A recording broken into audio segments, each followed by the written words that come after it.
मनुष्य जन्म में सबसे महापुण्यदायी अगर कोई कथा है तो वह है श्रीमद् भागवत महापुराण।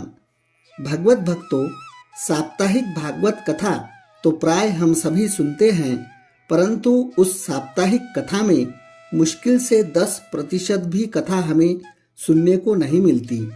इसीलिए मेरा आग्रह है कि यहाँ आपको यह पुराण जैसा महर्षि व्यास जी ने लिखा है वैसा ही संपूर्ण सुनने को मिलेगा।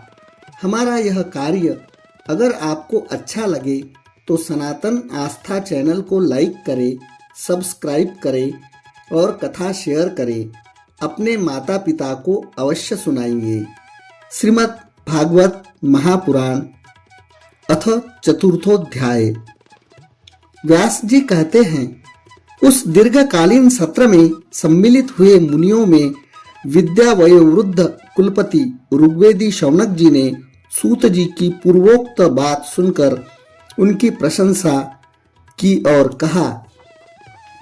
शौनक जी बोले, सूत जी, आप वक्ताओं में श्रेष्ठ है तथा बड़े सौभाग्यशाली है।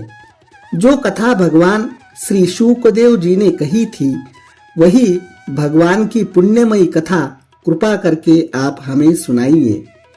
वह कथा किस युग में, किस स्थान पर और किस कारण से हुई थी? मुनिवर, श्री कृष्ण द्वैपायन ने किसकी प्रेरणा से इस परमहंसों की संहिता का निर्माण किया था? उनके पुत्र शुकदेव जी बड़े योगी, समदर्शी, भेदभाव रहित, संसार निद्रा से जगे एवं निरंतर एकमात्र परमात्मा में ही स्थिर रहते हैं। वे छिपे रहने के कारण मूढ़ से प्रतीत होते हैं। व्यास जी जब सन्यास के लिए वन की ओर जाते हुए अपने पुत्र का पीछा कर रहे थे, उस समय जल में स्नान करने वाली स्त्रियों ने नंगे शुकदेव को देखकर तो वस्त्र धारण नहीं किया, परंतु वस्त्र पहने हुए व्यास जी को देखकर लज्जा से कपड़े पहन लिए थे। इस आश्चर्य को देखकर जब व्यास जी ने उन स्त्रियों से इसका कारण पूछा, तब उन्होंने उत्तर दिया कि आपकी दृष्टि में तो अभी स्त्री पुरुष का भेद बना हुआ है, परंतु आपके पुत्र की शुद्ध दृष्टि में यह भेद नहीं है। कुरु जंगल देश में पहुंचकर हस्तिनापुर में वे पागल, गूंगे तथा जड़ के समान विचरते होंगे। नगर वासियों ने उन्हें कैसे पहचाना? पांडव नंदन राजर्षि परीक्षित का इन मौनी शुकदेव जी के साथ संवाद कैसे हुआ, जिसमें यह भागवत संहिता कही गई?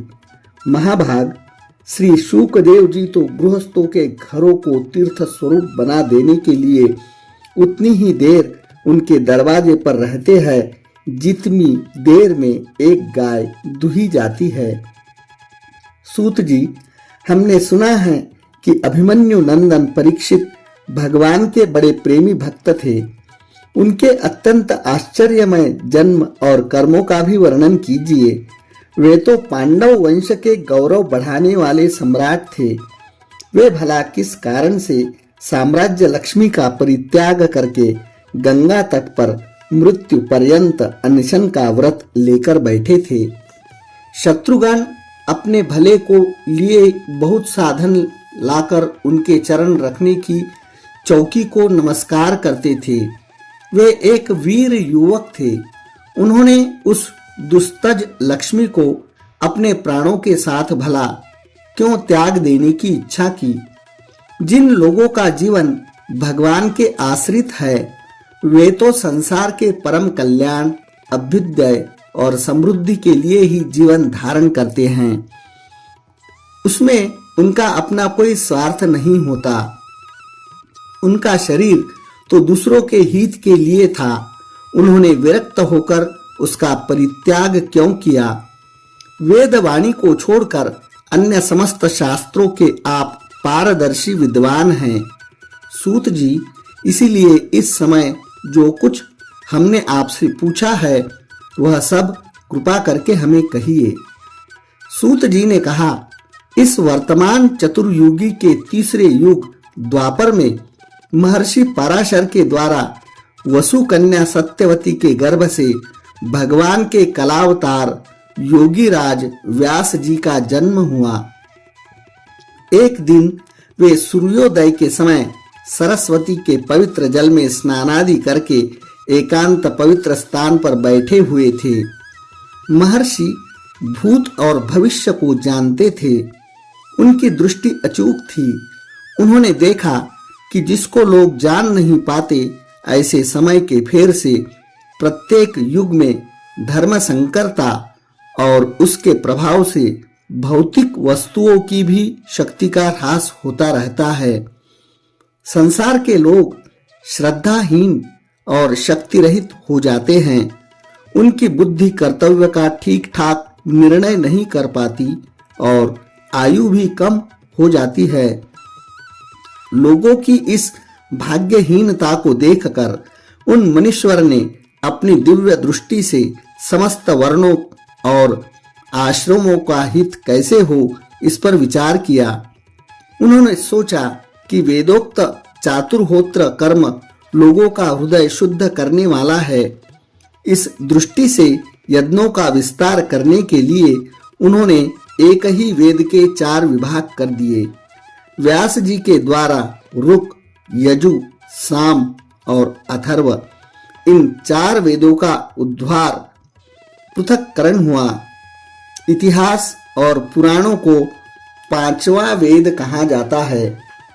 उनमें से ऋग्वेद के पैल सामगान के विद्वान जैमिनी एवं यजुर्वेद के एकमात्र स्नातक वैशंपायन हुए। अथर्व वेद में प्रवीण हुए दरुण नंदन सुमंतु मुनि। इतिहास और पुराणों के स्नातक मेरे पिता रोमहर्षण थे। इन पूर्वोक्त ऋषियों ने अपनी अपनी शाखाओं को और भी अनेक भागों में विभक्त कर दिया। इस प्रकार शिष्य, प्रशिष्य और उनके शिष्यों द्वारा वेदों की बहुत सी शाखाएं बन गई। कम समझ वाले पुरुषों पर कृपा करके भगवान वेद व्यास ने इसलिए ऐसा विभाग कर दिया कि जिन लोगों को स्मरण शक्ति नहीं है या कम है, वे भी वेदों को धारण कर सके। स्त्री, शूद्र और पतित द्विजाति तीनों ही वेद श्रवण के अधिकारी नहीं हैं।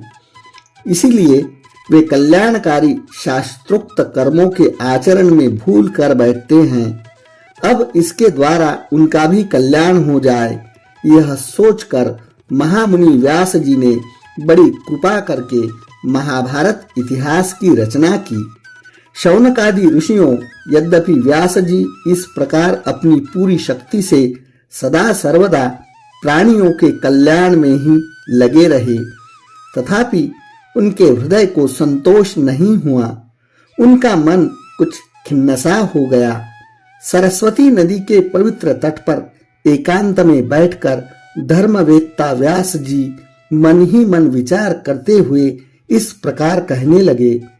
मैं निष्कपट भाव से ब्रह्मचर्यादि व्रतों का पालन करते हुए वेद, गुरुजन और अग्नियों का सम्मान किया है और उनकी आज्ञा का पालन किया है।